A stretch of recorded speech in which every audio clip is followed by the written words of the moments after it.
رسول پاک علیہ الصلوۃ والسلام نے ارشاد فرمایا کہ جب بندہ سود کھاتا ہے تو سود کھاتے میں اس کے صدوں کے 70 سٹیجز ہیں. یعنی سود کھانے والے کو یہ گناہ بھی ہوا، اتنا گناہ بھی ہوا، اتنا گناہ بھی ہوا، اتنا گناہ بھی ہوا، اتنا گناہ بھی ہوا. وہ 70 سٹیجز ہیں. سود کھانے والے کو جو گناہ ہوتے ہیں وہ 70 پیکٹس ہیں، یوں کہہ لو، کسی طریقے سے معنی سمجھ لو. 70 اس کے حصے ہیں، یوں کہہ لو. جو اب 70 اس کے اجزاء ہیں، یوں کہہ لو. 70 قسم کے وہ گناہ ہیں جو اس بندے پر پڑتے ہیں. ان 70 میں جو سب سے چھوٹا گناہ ہے وہ اتنا بڑا ہوتا ہے، اپنے طور پر اتنا بڑا ہوتا ہے. ان 70 سٹیجز میں سے جو سب سے چھوٹا ہوتا ہے وہ اتنا ہوتا ہے کہ جیسے کوئی بندہ اپنی ماں سے برائی کرتا ہے اور ماں سے بدکاری کرتا ہے. ان 70 میں سے سب سے چھوٹا سٹیج یہ ہے کہ جیسے کسی نے اپنی ماں سے بدکاری کی ہے. اگر سب سے چھوٹا یہ ہے تو سب سے بڑا گناہ جو بندے کے پلے پڑتا ہوگا وہ کتنا کو ہوگا نہیں سمجھ آ سک رہی، کتنا کو ہوگا سود کھانے والے بندے کے لیے.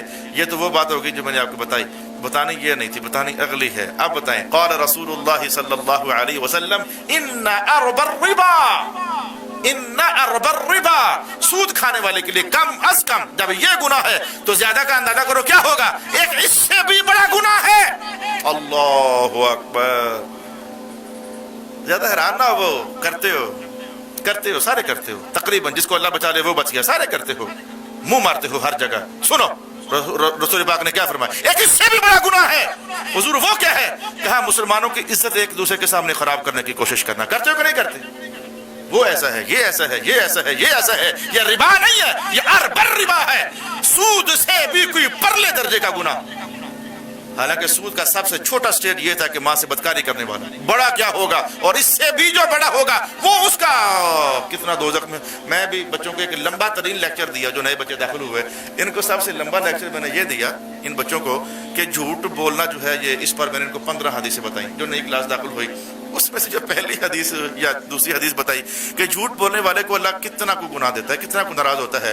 تو رسول پاک علیہ الصلوۃ والسلام نے فرمایا کہ جھوٹ بولنے والے بندے کو دوزخ میں پھینکا جاتا ہے تو وہ کتنا گہرا گرتا ہے دوزخ میں. حضور فرمائے میں جتنی گہرائی زمین سے لے کر آسمان تک ہے نا، جھوٹ بولنے والے کو دوزخ میں اتنا گہرا پھینکا جاتا ہے.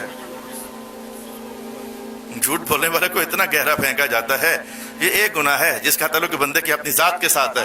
تو اگر میں کہتا ہوں جھوٹ بولنے والے کے لیے ایسے حالات ہیں کہ دوزخ میں بندہ کدھر گرا جا کر سمجھ نہیں آ رہی ہے.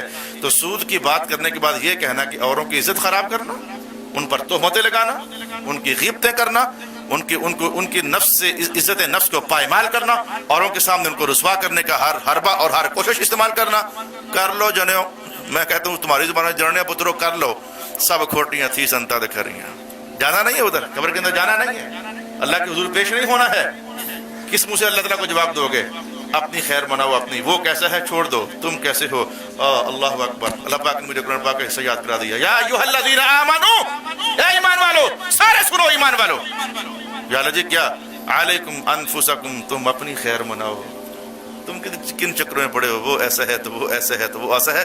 علیکم انفسکم، تم اپنا معاملہ سیدھا کرو، تم اپنی بچت کرنے کا اہتمام کرو، تم اپنی خیر مناؤ. تم اوروں کے پیچھے پڑے ہوئے ہو جو تمہارا کام ہی نہیں ہے. ان کی نگہبانی، وہ کیا کر رہا ہے کیا نہیں. اللہ کافی نہیں ہے یا فرشتے کافی نہیں ہے؟ تمہیں کس نے ڈیوٹی دی ہے؟ وہ کیسا ہے، وہ کیسا ہے، وہ کیسا ہے، وہ کیسا ہے، تمہیں کس نے ڈیوٹی دی ہے؟ اعوذ باللہ من الشیطان الرجیم.